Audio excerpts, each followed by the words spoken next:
Hello, I'm Andy Briggs, and welcome to the amazing Astronomical Alphabet, a weekly programme in which my Astro Radio co-presenter Daz and I will be talking about anything astronomy related which begins with the week's letter of the alphabet. We'll each choose some things to talk about which are in some way related to the universe, but neither of us will know what the other has chosen. We will then reveal facts about them which are weird, strange, bizarre, or simply interesting.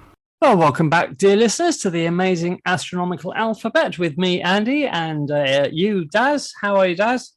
I'm fine, thank you very much. Good. As I was just saying to you, I've just had a lightning alert. So all excited and full of anticipation. I checked on it, and it's actually an Andorra down your neck of the woods. So, yes, well disappointed. It's funny you should say that, because we've got yellow warnings for storms until 10 o'clock tonight. Yeah, well, I've just had your alert, so there you go. They're on their way. Thank you for letting me know. But in true Spanish style, the storm couldn't even be bothered to do much at all. We've had one rumble of thunder, 2 flashes of lightning, 5 minutes of light rain, and I think that's it. So yeah, we've had some downpours, but it's supposed to improve. But I'll see it when I believe it. Yeah, absolutely. You know what I mean? Yeah. See it when I believe it. Okay, so welcome back, listeners. We hope you've had a great week too. We move on today to scale the extremely dangerous heights of the letter K in the amazing astronomical alphabet. Yeah, I don't know about you, Daz. It hasn't been an easy letter this week. No, it hasn't. The kicking cut has been a bit sparse, but I think I've got some interesting things and I hope you have as well. So we'll see. We'll see. Yeah, so there's some surprising, interesting things. As ever, we try to bring you things that are surprising, listeners. So things that you might not have heard before. And I believe this week it's your turn to go first, Daz. No, it's your turn actually. Is it? Okay, right. Oh yes. Okay. Right. Yeah, put you in the hot seat. Kicking cut is 4. Well, I'm pretty sure we're going to be duplicated on this one, but let's give it a go anyway. K is for the Kuiper Belt, which, of course, you have, don't you? Yes, I have. Yes, okay. Well, let's discuss the Kuiper Belt then. Let's go, yeah. So let's get the basics. The Kuiper Belt, Kuiper, is it's a circumstellar disk in the outer solar system. So let's look at the anatomy of the solar system. You have the rocky terrestrial planets, Mercury out to Mars. And then you have the gas giants, Jupiter and Saturn, the ice giants, Uranus and Neptune. And beyond that, beyond the orbit of Neptune, is a zone that is full of icy bodies dating from the formation of the solar system. So if you like, it's leftover debris from the formation of the solar system.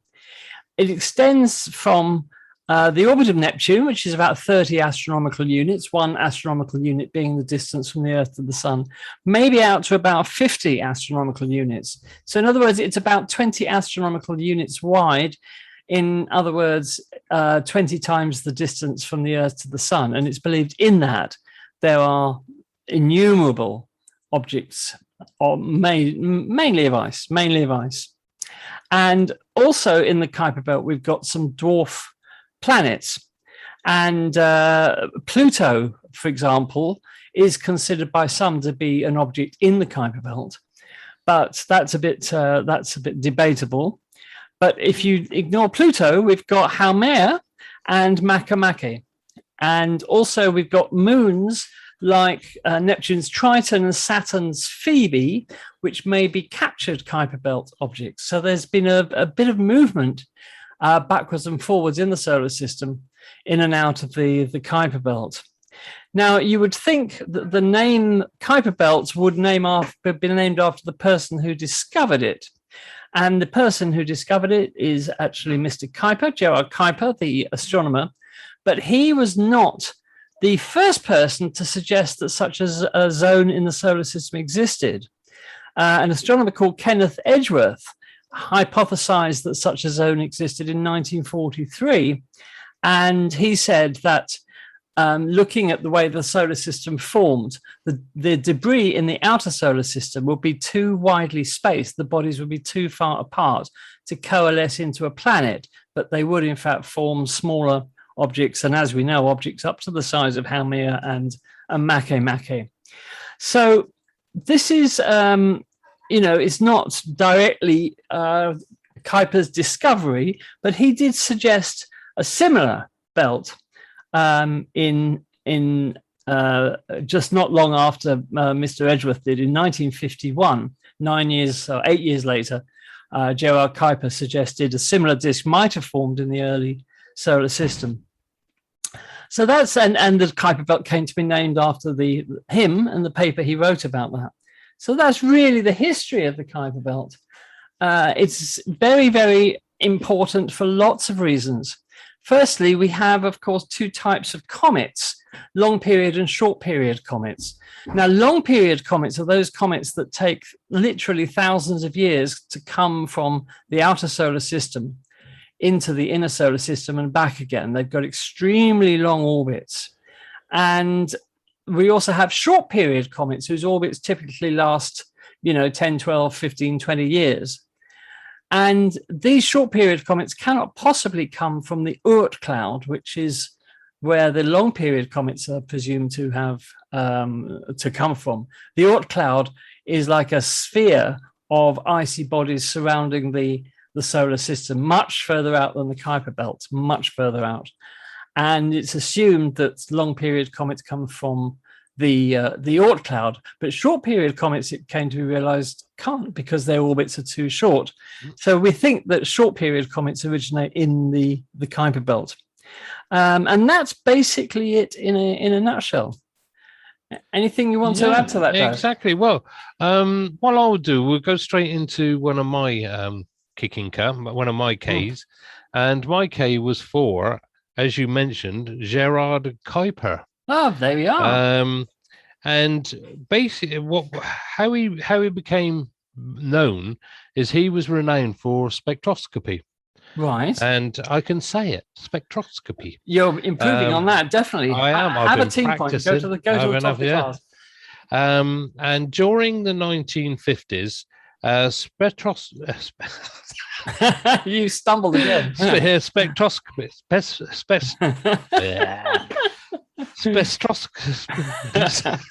Spectroscopy. Give us a minute. Give us a minute. Spectroscopic, that would go that way. Studies by Gerard Kuiper he discovered the atmosphere on Titan. I didn't know that. Yes. He showed that the surface of Europa is mostly clean, bright white ice. Whereas Ganymede, which has a lower albedo, which we mentioned before, is white ice darkened by dusty contaminant. If you remember, the albedo is the reflective. Yes, it's the amount of light reflected by the sun. It's quite funny. It's out in its own way. Darkened by contaminant. Spectroscopic studies subsequently revealed that ice dominates the surface of all the large satellites except Io, which is effectively a terrestrial planet in orbit about Jupiter. In the Jupiter system, the ice is dominantly frozen water, but with increasing distance from the sun, it becomes mixed with various more volatile ices. Right. Carbon monoxide and possibly ammonia occur on the satellites of Uranus.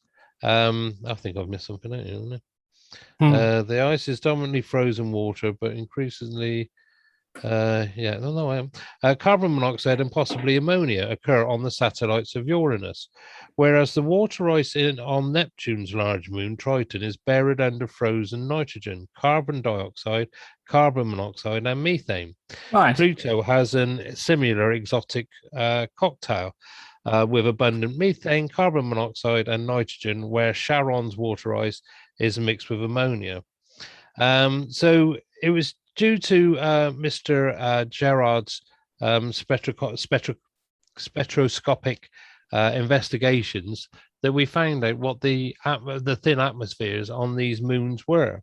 Right, interesting. And again, as you said, he prophesied that that there was possibly this belt of objects beyond Neptune. Yeah. I've just found a little bit more on it. He was born in 1905 and died in 1973.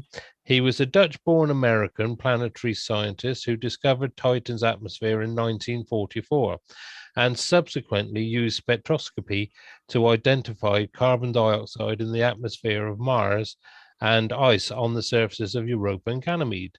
He discovered Miranda, for your Did he? orders, There we are.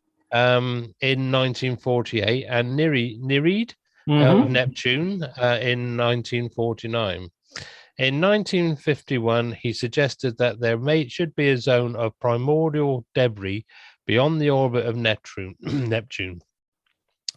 Although the first body in this zone, other than Pluto, was not discovered until nearly 20 years after his death.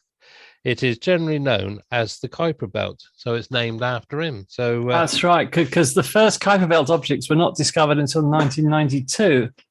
And, I remember reading about this possible zone of the solar system long before that. Back in the 70s, I remember reading about that somewhere. So people, as I said earlier, Mr. Kuiper was not the only person to suggest that there could be this icy zone beyond the orbit of Neptune. But it wasn't until 1992 that the first definitive Kuiper Belt object was actually discovered.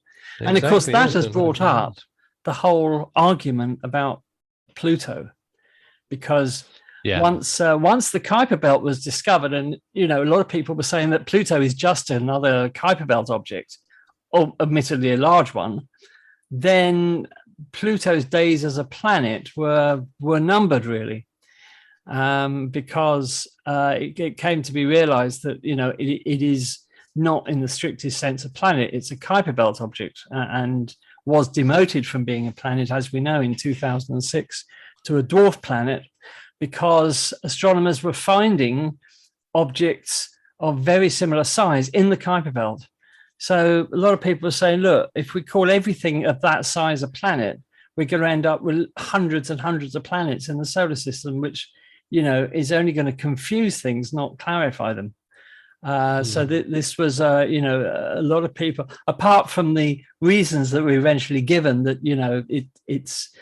it hasn't cleared its own orbit of other bodies. A lot of people have been saying for a long time that if we've got other objects of Pluto's size in the Kuiper Belt, then we're going to end up with far too many planets. Something has to be done, and something was done, and Pluto got demoted to a dwarf planet. Yeah, because when they decided, they were talking about Pluto, didn't they? They came up with a definition. Yes. One of them, the first one is it's got to have enough mass to have formed a spheroid sphere under its own mass, so it's all compacted in. As you said, there was it's got to have cleared its orbit of debris. Yes. But which it hasn't done. And there was a third one. I'm trying to think what it was now. Can you remember? What was it? There was another one. Yes. What was the third one? Can't remember. But the one that it failed was the fact that it hasn't cleared its own orbit. That's right. Yeah. Of debris, because there are other Kuiper Belt objects in roughly the same orbit, not far from Pluto. So it failed on that. I mean, admittedly, looking back on that decision now, it wasn't done entirely fairly, because it was done by a vote of the International Astronomical Union at a conference where the motion was put forward. And by the time they got around to taking the vote, most people had left the conference. So the vote was only passed by a minority of attendees at the conference. So that may not have been entirely fair. However, having said that, one understands the need to do it, because the point is, when we go out and look at other star systems, planets orbiting other stars, we do need some sort of fairly rigid classification system. Yeah. Because we're finding the most bizarre, as we talked about this last week, we're finding the most bizarre planets in other star systems. And we need to classify them. We need to know what we're talking about. We need to know how to refer to them. We need to know how to group them together to study them. So we do need a better classification system than we've had up until now in our own solar system, because we didn't know the Kuiper belt existed not so many years ago. The Oort cloud is still theoretical, although probable, and that we've never actually observed anything in the Oort cloud. And then, of course, we used to have the gas giants, and we've now split the gas giants into 2 gas giants and 2 ice giants. So Neptune and Uranus have been reclassified, if you like, as ice giants rather than gas giants. So it's an evolving process, but we do need a fairly consistent planetary classification system. And the demotion of Pluto to a dwarf planet made perfect sense to me, because we've got objects like Ceres, large objects in the solar system, large asteroids, which, if Pluto is a planet, they should be a planet as well. And in fact, Ceres was originally classified as a planet, and it only became an asteroid, 20 years, I think, after it was discovered. So definitions do change. It's happened before. Planets have been relegated, as Ceres was after its discovery. It was named a planet, then it got relegated to asteroid. So things do change in the solar system, and it's just an indication of the evolution of our science, the way that we're studying them. So there we are. Yeah, it was. There was a great kerfuffle about when, and there are still 2 camps where people think that Pluto shouldn't have been demoted, but at the end of the day, you've got to have a definition, and if it doesn't fit the definition, then unfortunately it can't be considered a planet. So, absolutely, yeah. So so that was the Kuiper belt and Mr. Gerard Kuiper. You'll never guess, it's a moon of Saturn. And so, if in doubt, go for moons of Saturn. That's what I say. My mother gave me that advice. If you ever get into any trouble, son, just mention the moons of Saturn. That'll put you right. Yeah. So she was very wise. She's very wise, my mother. I have to say, she's 93, but she comes out with lots of wisdom like that. It's a member of that group we talked about before, Daz. It's a member of the Norse group. So we know that these are retrograde satellites orbiting at very high inclinations to Saturn. It was discovered in 2006 by the same group of people we were talking about last time: Scott Shepherd, David Jewett, Jan Kleinier, and Brian Marsden. And that group of astronomers between them actually discovered quite a few satellites. This one's a little one, though. Kari, Kari, is only about 7 kilometers across, and it orbits Saturn at just over 22 million miles, and which it takes 1,243 days, Earth days, that is, at an inclination of 148.4 degrees to the ecliptic, so quite a tilted orbit. And it rotates just about 7.7 hours to rotate once. So it is spherical. It is a spherical moon. And it was named after Kari, who was son of the person we were talking about last time, Fornjot. Remember Fornjot under Earth? Yeah, Fornjot, yes. Who was the personification of wind in Norse mythology. So Fornjot was the wind, not god of the wind, but the personification of the wind. Ah. So whenever you get wind, you can say Fornjot. So there we are. So that's Kari, little moon of Saturn. Yeah, and we've known the Norsemen and all that meat they ate and all that ale. I'm surprised. That's right. It's not surprising right. they had a chap, personification of the wind. Yeah. But yes, right. Now, what I would like to do, just a little change of thing. This is sort of like a bit of a. It introduces another unknown. Well, for me, he was unknown. Astronomer. Yes. And but also it's a bit of a history lesson. I mean, it's just to show really how far we've come in respects to what we thought the universe was from basically in the last sort of like 120 years. And my K is for Jacob's Captain. Right. That is Jacob, so that's Jacobus, and Captain as in Kaptein. Right. Now, as we know, back in the day when we were little uns, it was understood that our understanding of the universe, and especially our Milky Way galaxy, we considered that the Milky Way galaxy was the universe. And it wasn't that long ago we were still thinking that. And it's only when we were able to start measuring things in distances that we realized it wasn't that special. So let's just sort of like let's have a go at this. So let's have a look at the best estimate for the size of the Milky Way, made in the early years of the 20th century. Okay. The Dutch astronomer Jacobs Kapteyn counted the number of stars visible on same-sized patches of the sky in different directions from us, and included estimates of the distances to the stars based on the techniques that have been described, which is parallax. Oh yes, that's basically the only method they had. Really yes, used. And there were some other geometrical techniques which you could gauge distances, but of course you can only do it for stars for so close. Yes, you can't do it for distant once stars. they start moving far away, you can't measure the angles. No. But using parallax. And he also described in part how faint the stars seen from Earth.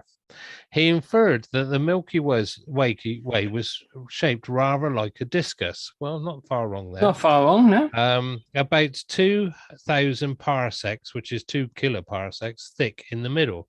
Right. 10 kiloparsecs in diameter, with the sun somewhere near the center. No, that's a bit off there. But, he was doing his best. Of course. This estimate is far too small, we now know, chiefly because there is a great deal of dust between the stars that Kapteyn did not know. And this acts like a fog to limit how far we can see across the plane of the Milky Way. Right. A phenomenon known as known as stellar extinction. Oh. Just as a traveler lost in fog seems to be alone at the center of their own small world, so Kapteyn was lost in the fog of the Milky Way, and it seemed to be at the center of his own small universe. Less than 100 years ago, most astronomers thought that the discus of stars essentially represented the entire universe. Yeah, that's right. So things began to change in the second decade of the 20th century. You had Henrietta Swan Leavitt working at the Harvard College Observatory, again, a Harvard computer, discovered that a certain family of stars known as Cepheids vary in brightness in a way that makes it possible to use them as distance indicators. Sure. Each Cepheid brightens and dims in a regular way, repeating the cycle exactly again and again. Some run through the cycle less than a day. Others take as long as 100 days. Excuse me.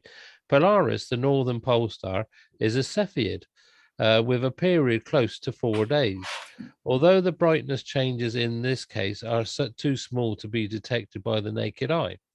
Leavitt's great discovery was that brighter Cepheids take longer to run through their cycles than fainter Cepheids. Even better, there is an exact relationship between the period of a Cepheid and its brightness. The Cepheid takes 5 days to run through its cycle, for example, is 10 times brighter than one that takes 11 hours to run through its cycle.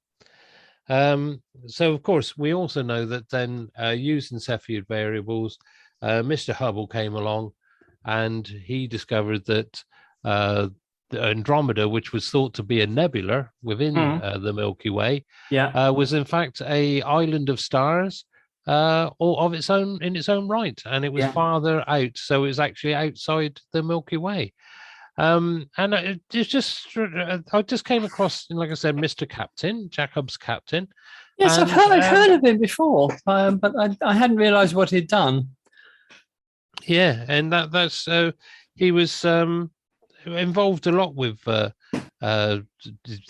Milky Way, and as I said, he tried to estimate the size of the Milky Way, its shape, But of course, he didn't have the knowledge that we have now. Oh, quite. And although he gave it a go, which is good, and he said it was a discus, which is correct, more or less. Yeah. So it was just a little bit out on the sizes, but of course he didn't realise there were the lanes of dust clouds. So we should, but we shouldn't fool ourselves into thinking that we now know everything about the Milky Way that that there is to know. No. Because 100 years or more later, there's still a lot we don't know about the Milky Way.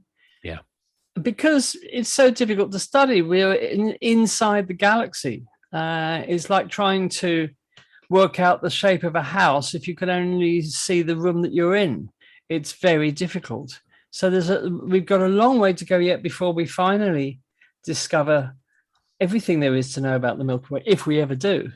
Yeah.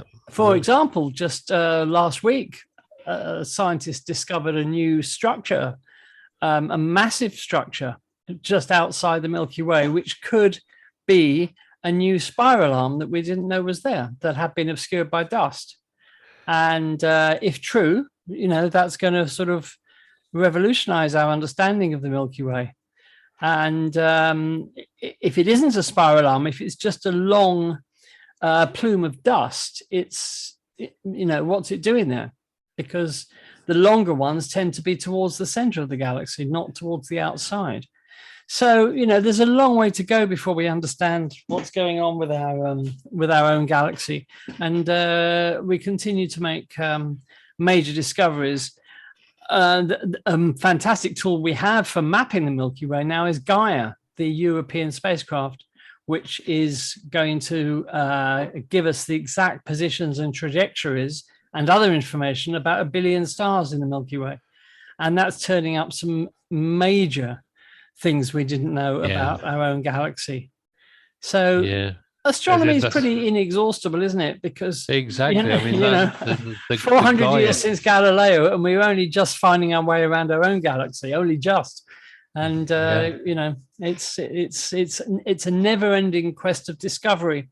Is astronomy, which is what makes it so fascinating. So there we are. Yeah, with the Gaia data, with the dumps that they're doing, this is where, as we said, citizen scientists come in. There is so much information, and they've discovered so many things just with the last. I think there's one more due, and I think that'll be the fourth, and that'll be the last one. data set. Yeah. But they found so many discoveries.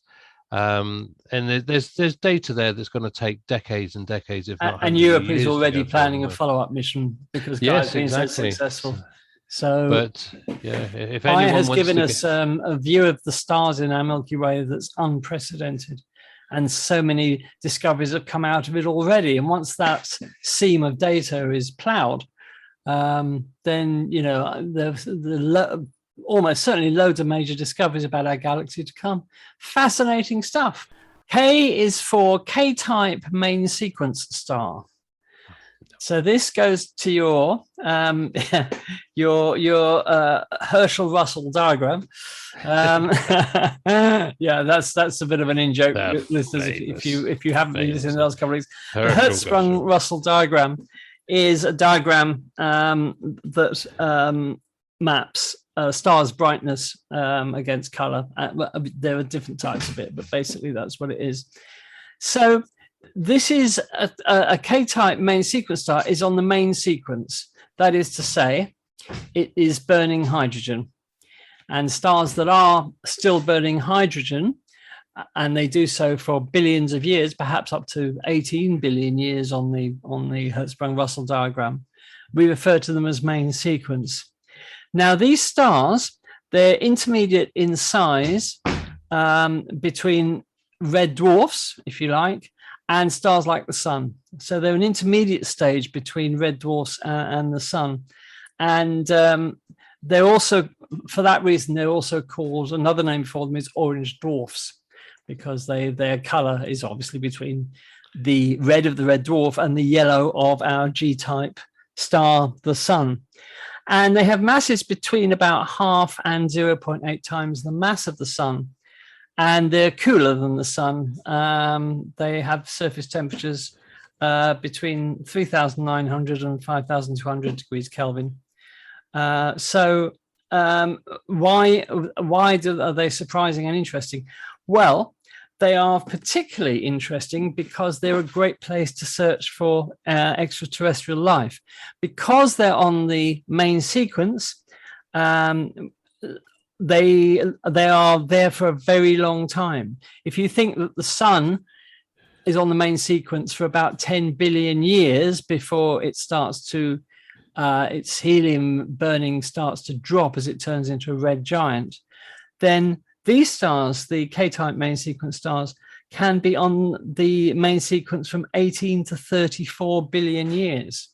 So they can actually burn hydrogen for a lot longer than the sun does. So this is why that they are good places to look for extraterrestrial life, simply because they're so stable for so long. And they're about actually 3 to 4 times more abundant than G-type stars like the sun. So there are a lot more of them than there are stars like the sun.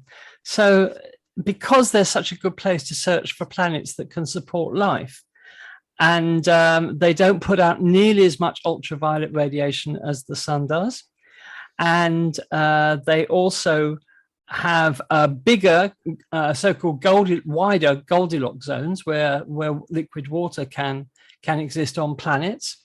So they really do look like ideal places where you might just expect life to get started on a planet orbiting a K-type main sequence star, or an orange dwarf as they're known. But this is all fascinating stuff because, you know, I'll give you some examples of some of these stars that you may have come across. As Epsilon Eridani, you've probably heard of that star. I've heard of that one, yeah. Gliese 86, which has got that fantastic family of planets going around it. That's a K-type main sequence. And one I hadn't come across, which was 54 Piscium or Piscium. So, well, you can choose your own pronunciation. I prefer the Piscium, yeah. Yeah, okay. So there we are. So those are K-type main sequence stars. Oh, excellent. Yeah, so, yes, because when you look at the Herschel, the Hertzsprung-Russell diagram, you tend to see along the top or the bottom, whichever way they've figured it up, all these letters, and it gives you the class of what type of star you're actually looking at. Yeah. And they fall in vertical lines down through the main, basically all the way through the different types of stars and that. Yes. Now I think it's something to do with the Smithsonian or a college or university in America somewhere. So. Oh right. Yeah, it's all good. All good stuff. Oh, so they're good places to look for aliens. That's brilliant. Definitely. Yeah, I mean, it makes sense if they're smaller, and they're not radiating more radiation. They're not radiating nearly as much ultraviolet as the sun. That's right. So that's going to extend the Goldilocks zone. And also their temperature will affect all that. So yeah, that's brilliant. That's fantastic. Yeah, and in fact, many of them do peak. Their light peaks in the red, and doesn't actually extend into ultraviolet. So, or has very little ultraviolet compared with something like the sun. So yeah. They're more likely as well, incidentally, to have tidally locked planets. They have a greater likelihood of that. Oh, okay. So so. Interestingly, this is why they've attracted so much attention, because they are good places to look for life. Yeah, excellent. That's fantastic. But stars like the sun as well are more likely to produce solar flares. So this is dangerous for life, as we know. Yeah. Because the solar flares could strike nearby planets and stop life getting started. So these K-type main sequence stars produce fewer solar flares. So they're more stable in that sense as well. So there we are. Yeah, there we go. That's fantastic. Right. Well, before I do the next K, you seem to have forgotten you gave me some homework to do last week. I did give you some homework. And one of them was regarding Io. That's the one. And what do you mean, one of them? Was there more than one? Yes, you weren't listening, obviously. I wasn't paying attention. See me after class, boy. Oh, another thrashing. Go on, tell us about your homework then. Well, basically, because we couldn't understand when we read this, it was about the Jupiter crisis, wasn't it? And that's right, Jupiter's energy crisis. Jupiter's too hot. And there was just a paragraph in there which said Io was involved. And that was it. No explanation or anything like that. And I knew I'd read somewhere some sort of an explanation of what was actually going on. And it's more fascinating than I thought. Really? Tell us. Tell us. So what I'll do is it says aurora flare-ups on Jupiter caused by volcanic moon Io. And basically it's interacting with the aurora, and it's helping to create it, because we already said that Jupiter, being so big, has the largest aurora and most energetic aurora. Yes. In the solar system, it's the biggest planet, so it's allowed to. Yes, of course. No one's going to argue with it, are they? No, absolutely. So I'll just read you what it says here. Jupiter's supervolcanic moon Io is apparently responsible for dramatic brightenings of the giant planet's stunning blue auroras, a new study suggests. Auroras are generated when electrically charged particles collide with a planet's atmosphere, where they excite gases and cause them to glow. The sun is the source of the particles that produce Earth's auroras, which are also known as the northern and southern lights. Right. Jupiter's auroras, which are sparked by particles from the planet's moons as well as the sun, are thousands of times more energetic than the Earth's, and many times bigger than Earth itself. That shows how big they are. Wow. They're also constant. They don't actually disappear, whereas ours can be come and go. Yes, depending upon what the sun's up to. On Jupiter, they're constant. But every once in a while, they grow to an incredible intensity, the result not of a solar flare, but of volcanic activity on Io, according to a new study. How does that work? Well, it's like I said, why didn't they, they gave us half the information in the last. And without actually, it says, starting in January 2014, a telescope aboard the Japanese Aerospace Exploration Agency's Hisaki, that was mentioned last week, satellite, focused on Jupiter for 2 months. At the same time, NASA's Hubble Space Telescope also focused on Jupiter for an hour each day for 2 weeks. Both observatories recorded random brightenings of the giant planet's polar auroras. These flare-ups occurred on days when the sun's usual flow of charged particles was relatively weak. Right. So the researchers concluded that they must be the result of complex interactions between Jupiter and Io, and perhaps the other 3 Galilean moons, Jupiter, Callisto, Ganymede, and Europa. These 4 satellites were discovered by Galileo, as we know. That's what they call the Galilean moons. Io's, Jupiter's first moon, gets caught in this gravitational tug-of-war between Jupiter and the 2 other large moons, Europa and Ganymede. Because they're in resonance, aren't they? So they are. Yes, they're in ultra resonance. And poor little Io's caught in the middle, being squished everywhere. Absolutely. It gets squished and squashed. This drives internal heat, just like if you bend a paperclip back and forth in your hands. This process in turn drives a series of active volcanoes on Io. And when these volcanoes erupt, they blast large amounts of electrons and electrically charged atoms into space. Right. Jupiter's magnetic field catches these charged particles as it sweeps past Io and forms a donut-shaped region of relatively high-density plasma around Jupiter. I think they call this a torus, if I remember right. Yes, that's right. A donut-shaped... A donut, basically. Yeah. This so-called magnetosphere, magnetosphere is so large that it encapsulates all of Jupiter's 60-plus known moons and extends nearly as far as Saturn.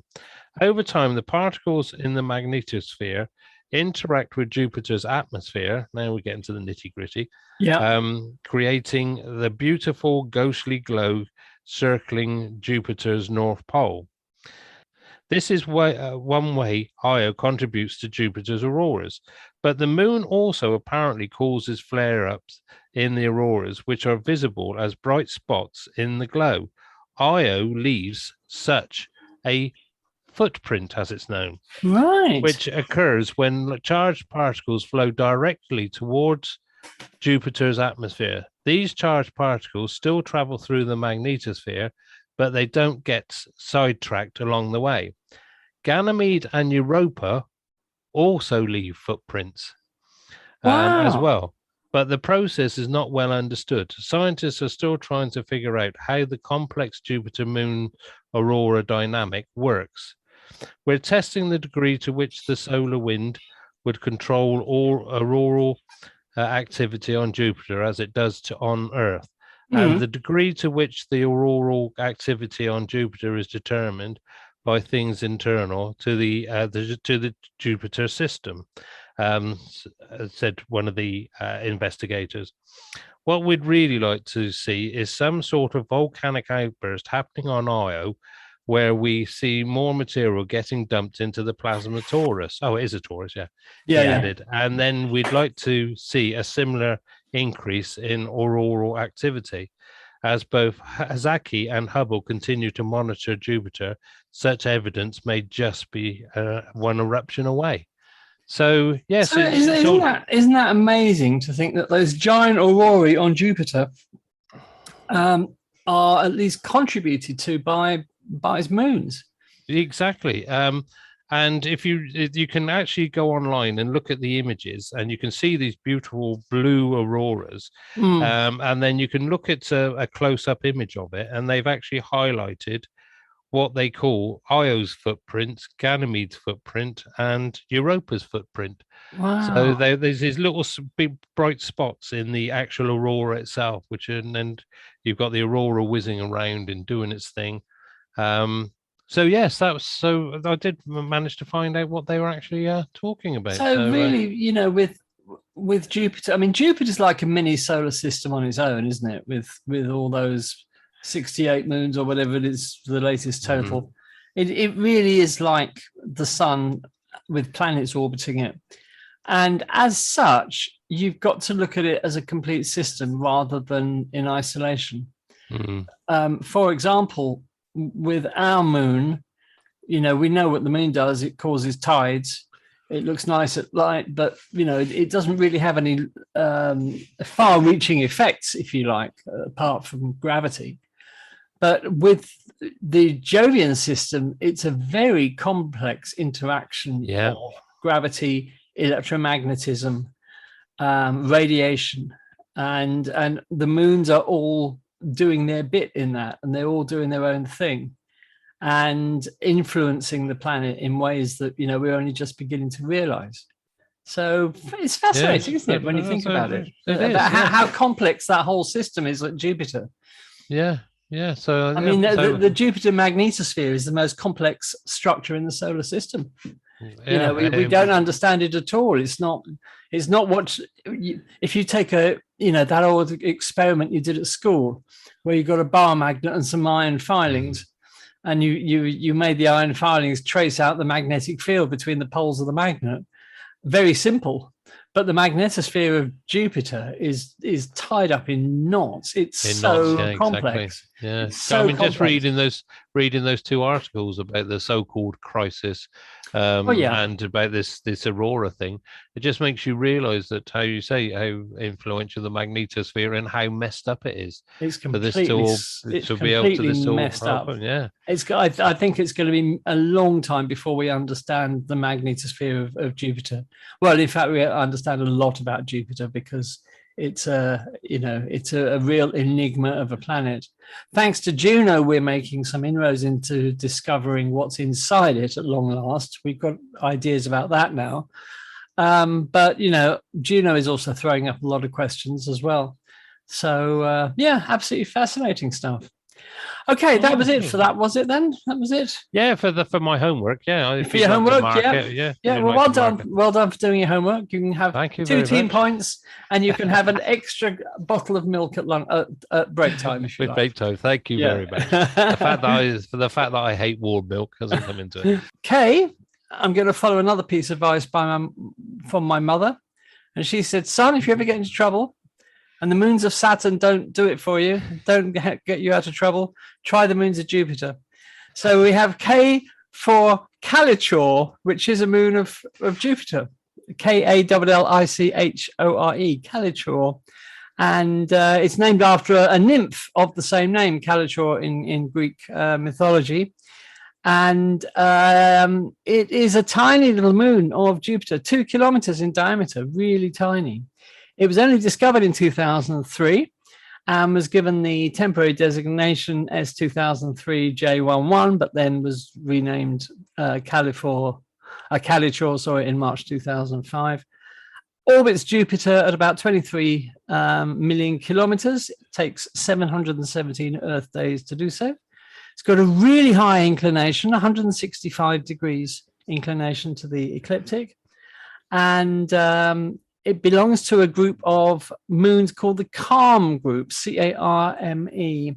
And these are, again, irregular retrograde moons orbiting Jupiter at a distance between 23 and 24 million miles and at an inclination of about 165 degrees.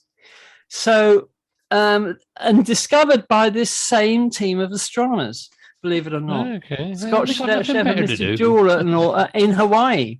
And they have discovered so many moons of both Jupiter and Saturn from Hawaii. So they're very good at doing that, obviously. So there you are. So that is the moon Calichore, tiny moon of Jupiter, also known as Jupiter XL1V because of its number from Jupiter. And it's a tiny little moon, part of the CARME group. So there you are, Daz. Yeah, okay then. So these chaps in basically Hawaii need to get a proper job, do they? They do, basically. Yeah, they're just going to sit there and look through telescopes all day. I know. It's, it's probably like those people who hunt comets. Some people are just born to find comets when others will search all their life and find absolutely nothing. And they're probably like that. They've just got very good at doing what they do, which is hunting down tiny moons orbiting the gas giants. So there you are. Yeah, right. Thanks to that. My K is for Johannes Kepler. Of course, Mr. Kepler. Yes, of course, we know all about the Kepler's laws of motion and things like that. And I could bore you to tears with going through the dynamics of it. No, you're right. Of course, I understand it all. It's easy. Dish the dirt on Kepler. That's what. So what we're going to do is we're going to actually see what Mr. Kepler was all about and hear about his life. So Johannes Kepler, he lived 1571 to 1630. So that's just about 4:30. Mm-hmm. Johannes Kepler played a key role in the profound changes in human thinking during the scientific revolution. In Kepler's lifetime, religion clashed with religion clashed with science, the old ideas of Ptolemy and Aristotle clashed with the new discoveries of Copernicus and Galileo, and the superstition of astrology clashed with the science of astronomy. Kepler reflected that the times he lived in, seen through modern eyes, he had somewhat contradictory ideas. He was an unorthodox Protestant, a follower of Copernicus and Galileo, a brilliant mathematician and scientist who discovered that the solar system's planets follow elliptical paths, not circular ones. An astrologer whose horoscopes were sought out as among the best available. Now, of course, back in these days, that a lot of the astronomers did actually do, and renowned physicists and things like that. They did do astrology, yes. To do astrology, because astrology really was the science of trying to understand how we fitted into the celestial system. Yeah. Well, what was it all about? How did did things, the stars and all that affect us? And so, of course, at the time, to be an astrologer wasn't frowned upon. So such contradictions were not unusual. Oh, it's going to tell you now. Such contradictions were not unusual during the scientific revolution. Isaac Newton, who lived in the later time than Kepler, 1643 to 1727, did not work in the way a modern scientist would. Also, a Protestant with unorthodox views, Newton spent more time investigating the true meaning of the Bible's words and on the pseudoscience of alchemy than he did on mathematics and physics. So, of course, yes, he did. He dabbled, didn't he, in alchemy and things like that. Yes. So he was also Kepler was also around at the same time as Galileo, so we know what times we're sort of like talking about. And going a bit forward from that, Isaac Newton was a very keen alchemist. Yeah, exactly. Yeah, so he dabbled in all those sort of things. So let's get to the early life of and education. Kepler was born in December the 27th, 1571, in a town called Walderstadt, which then lay in the Holy Roman Empire and is now Germany. His mother, Catherine Goldman, was a herbalist who helped run an inn owned by her father. When Johannes was about 5, his father Heinrich was killed fighting as a mercenary in Holland. Oh dear. Physically damaged and intellectually strong, the young Johannes Kepler was prone to ill health. His hands were crippled and his eyesight permanently impaired by smallpox. Didn't know that. Really? Despite these difficulties, guests at his grandfather's inn were astonished by his ability to solve any problem they brought to him involving numbers. His herbalist mother, Katrina, tried to convey her love to the natural world to her son. She made a point of taking him out at night to show him interesting things in the heavens, including a comet and a lunar eclipse. In doing so, she set her son on the course that would transform our understanding of the solar system and the universe. School. Kepler was formerly schooled in Latin, the language of academics, lawyers, and churchmen throughout Europe. Hoping to become a Protestant minister, he attended the Protestant seminary in Maulbronn. After successfully completed his studies at Maulbronn, he moved to the University of Tübingen. There, although he took courses in theology, Greek, Hebrew, and philosophy, it was mathematics that he stood out in. He was one of the few students deemed intellectually and mathematically capable to be taught the work of Nicholas Copernicus. Really? So you couldn't get taught it unless they felt you're up to the job. Yeah, exactly. How times change. Oh, exactly. Can you imagine that these days? No, I'm not showing you this book because I think you're too stupid to understand it. They go and stand in the corner. Yeah. Thank God universities have changed. Yeah. Kepler decided that Copernicus' heliocentric hypothesis that the sun lay at the center of the solar system was correct. In 1594, age 23, Kepler became a lecturer in astronomy and mathematics at the Protestant school of the city of Graz, Austria. And I'll just give you some of his contemporaries. There was René Descartes, Galileo, Thomas Hariot, John Napier, Tycho Brahe, William Gilbert. He was in very esteemed company then. Exactly. Yes, and so we, and of course we know what the times were like at that time. Yeah, absolutely. Kepler thought Copernicus' heliocentric was right. His own belief, one which would transform science, was that the sun exerted a force on the planets orbiting it. In 1596, at the age of 25, he published a book, The Mystery of the Cosmos. His book explained why, logically, the sun lay at the center of the solar system. Kepler noted that Mercury and Venus always seemed to be close to the sun, unlike Mars, Jupiter, and Saturn.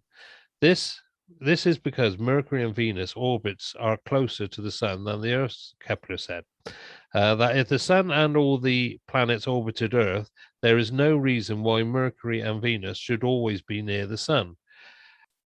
Kepler sees the hand of God. This is a little subtitle.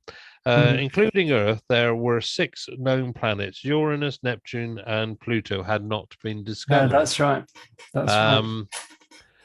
In Kepler's era, looking for evidence of God the mathematician, Kepler was able to justify 6 planets and their distance from the Sun in terms of the 5 Platonic solids. These are the 5 highly symmetrical regular 3D solids whose perfect symmetry allows them to be used as dice. So you've got a triangle, you've got the cube, you've got all different. And these Platonic solids they had to invent to explain the motions of the planets. In the Earth-centric, in the geocentric system, and the Earth was meant to be surrounded by these sort of quasi-mystical shells, if you like, which are made from the Platonic solids. It says remarkably looked at in the way Kepler did, his Platonic solids theory produced a better fit for the planets to Sun distance than Copernicus had found. So Kepler seeks a better data. Thrilled that he had found evidence of God's hand in the solar system's design, Kepler now sought better data. He hoped the more accurate astronomical observations would prove his theory. By great fortune, and exactly the same time as Kepler sought better data, one of Europe's foremost astronomers, Tycho Brahe, was hoping to recruit an assistant to carry out astronomy calculations. The two, I didn't know they worked together. The two started working together, but it was not a match made in heaven. No, they didn't get on, apparently, if I remember rightly. The relationship didn't last that long. Tycho was notoriously quarrelsome. He had worn a metal nose ever since he lost his real nose in a duel fight. He had a gold nose. Over the merits of a particular mathematical formula. Early in the year 1600, Kepler moved from Graz to a town in Benatak, which today is in Czechoslovakia. Not anymore, it isn't. No, the Czech Republic, sorry. There, Tycho was the imperial mathematician to Holy Roman Emperor Randolph II. Didn't he pull the sleigh? Who had an observatory. Well, of course, the Vatican's always had an observatory, haven't they? Yeah, absolutely. Still does, and does a lot of useful work. Tycho gave Kepler access to some of his Mars observations, but not all. The pair fell out, and Kepler spent some time in Prague, then Graz, before he resolved their differences and got together again. During 1601, Kepler carried out calculations of planetary movements for Tycho. In October 1601, Tycho died. Kepler replaced him as the imperial mathematician. Kepler now had unrestricted access to all of Tycho's astronomical data. With an incredible amount of hard work, he began to deduce the laws that govern the movements of the planets.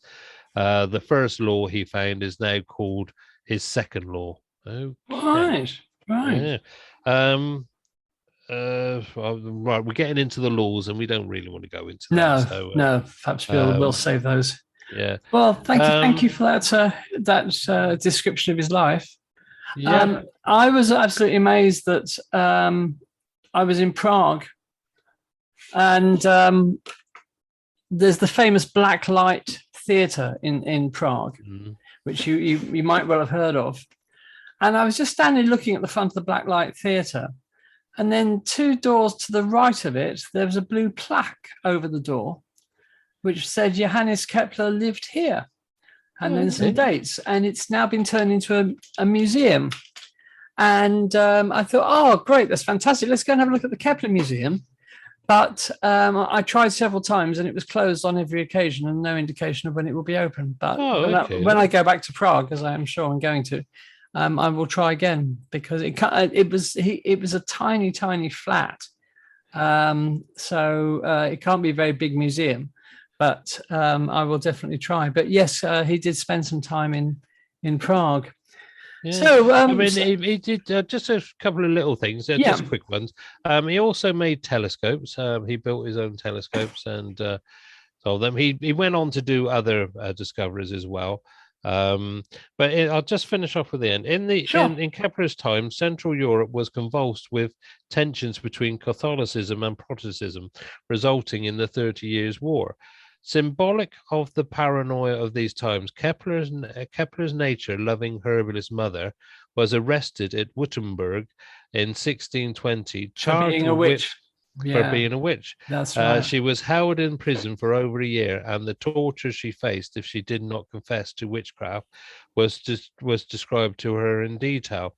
Kepler himself traveled to Wittenberg and successfully defended his mother, finally winning her release. Kepler moved around a lot during the last few years of his life. His job as a mathematician disappeared, and in an effort to make ends meet, he ended up casting horoscopes for military commander General Wallenstein.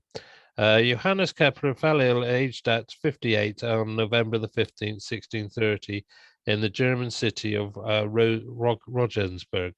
He was survived by a son and a daughter from his first marriage, who his first wife died while she was young. He is also survived by his second wife and two sons and daughter from that marriage. So he's quite, quite handy. In one of his quotes, his last quotes, he says, "My stars were not Mercury rising in the seventh angle in a quadrature with Mars, but Copernicus and Tycho Brahe. Without their observations books, everything that I have brought into the clearest light would have remained in the darkness." Oh, how lovely. Yeah. Yes, and he was a big and important figure in the history of astronomy, because without him, we wouldn't understand how the planets, what the planets' orbits are like. Yeah, his laws of motion. His laws of, absolutely. The three laws, like Newton, the three laws of Keplerian motion. Yeah. We don't really want to go into his laws too much, but basically his contribution to astronomy was working out the planets have elliptical orbits and not circular ones, and working out the characteristics of them, which was pretty much a cornerstone of modern astronomy. K is for Kale, Kale, and believe it or not, it's a retrograde irregular satellite of Jupiter. You see? Now, discovered by the same group of astronomers, believe it or not. It's getting too easy. This is like, this is like shooting fish in a barrel. It was discovered in 2001 by Shepard, Jewett, and Kalania, the same group at Hawaii that discovered the other ones that we've talked about. It's another one of the CALM group. It's a slightly bigger one than the one we were talking about before, and it's 1.2 miles in diameter, a little bit bigger. It orbits Jupiter at an average distance of 22,409 million miles. Takes 736.5 days to do so, and like the other members of the CALM group, inclined at 165 degrees to the ecliptic. So not only did this group specialize in finding these tiny, tiny moons orbiting around the gas giants, they also have a predilection for naming them beginning with the letter K, which is fantastic as far as I'm concerned. So thanks for that, guys. You've made my job this week a lot easier. You would have been stumped otherwise. Yes, and that's it, and that's Kale. So there we are. Right, I've just got one more quick one. Okay, we've got time for a quick one. Yes. We're running. Yes, we just ran. Yeah. And that's K is for kilonova. Kilonova. A kilonova, also called a macronova, or R-process supernova, is a transient astronomical event that occurs in a a compact binary system where two neutron stars or a neutron star and a black hole merge into each other. Kilonova are thought to emit short gamma ray bursts and strong electromagnetic radiation due to the radioactive decay of heavy R-process nuclei that are produced and ejected fairly isotropically during the merger process. The term kilonova was introduced by Metzger et al. In 2010 to characterize the peak brightness, which they showed reaches 1,000 times more than the classical nova. The first kilonova to be found was detected as a short gamma ray burst. Is one of those really poetical names. SGRB, guess what that stands for? Oh, I no idea. Gamma ray burst. 130603b. By instruments on board the Swift Gamma Ray Burst Explorer. The Cone and Conus Wind spacecraft, and then observed using the Hubble Space Telescope 9 and 30 days after burst. In October 2018, astronomers reported that GRB 150101b, a gamma ray burst event detected in 2015, may be analogous with the historic GW 170817, a gravitational wave event detected in 2017. Indeed. And associated with the merger of two neutron stars. One of your favorites, isn't it, Andy? It's GW8. Yes, it's GW 170817. That's right. Yeah. The similarities between the two events in terms of gamma ray, optical, and X-ray emissions, as well as to the nature of the associated host galaxies, and considered striking, and this remarkable resemblance suggests the two separate and independent events may both be the result of the merger of the neutron stars. Right. And both may be a hitherto unknown class of kilonova transients. Kilonova events, therefore, may be more diverse and common in the universe than previously understood, according to researchers. Can I just give you just a couple of indications of how big these explosions are? With the kilonova that was observed associated with GW 170817, it was at its peak brightness, it was 100 million times brighter than the sun. And it formed the aftermath of that explosion formed about 500 Earth masses of gold, if I remember rightly, and about 600 or 700 Earth masses of platinum. So these explosions are so powerful that they synthesize heavy elements like gold and platinum. And astronomers were watching it happen. Well, obviously not in real time because it actually happened a very, very long time ago. Mm. But they were watching it happen in front of their very eyes in the 2 weeks following the explosion that caused by the merging of these two neutron stars. And it's the first time that they've been able to do this, to watch these heavy elements being formed in real time, if you like. Absolutely incredible event. So there we are. And of course, it was it detected by the LIGO and Virgo systems? Yes, it was detected first of all by LIGO and Virgo. Then a little bit after that, it was detected in gamma rays, then ultraviolet, and then there was a gap of about 2 weeks, and then they picked up radio from it. But of course, the most wonderful thing was that about 13 hours after the event was detected by the LIGO and Virgo gravitational wave detectors, they tracked it down optically, visually, to an explosion in galaxy NGC 4993, and were able to see it. So this was the first time that we had true what's called multi-messenger astronomy, where an event was observed right across the electromagnetic spectrum, including invisible light, but also in gravitational waves as well, which is not part of the electromagnetic spectrum. And this ushers in a completely new era of astronomy, because rather than looking now at the sky, we're listening to it, because gravitational waves, as we know, are these tiny, tiny ripples in space-time. And it's like we've been deaf forever, and now we can hear the universe. And it's amazing, and it's a very, very exciting time to be alive, in my very humble opinion. It certainly is. We've got lots to look forward to, hopefully. Okay, well, I guess that makes us just about out of time, does it, Daz? Okay. Yes. Well, listen, listeners, thank you so much for listening to the program. Thank you for continuing, if you've come back to listen to the amazing astronomical alphabet. Next week, we're on to the rather interesting subject of the letter K. Letter L, sorry. And let's hope... doing K again. Yeah, you have to do K again, I'm afraid, Daz, just because your contribution just wasn't good enough, I'm afraid. So you have to do it again.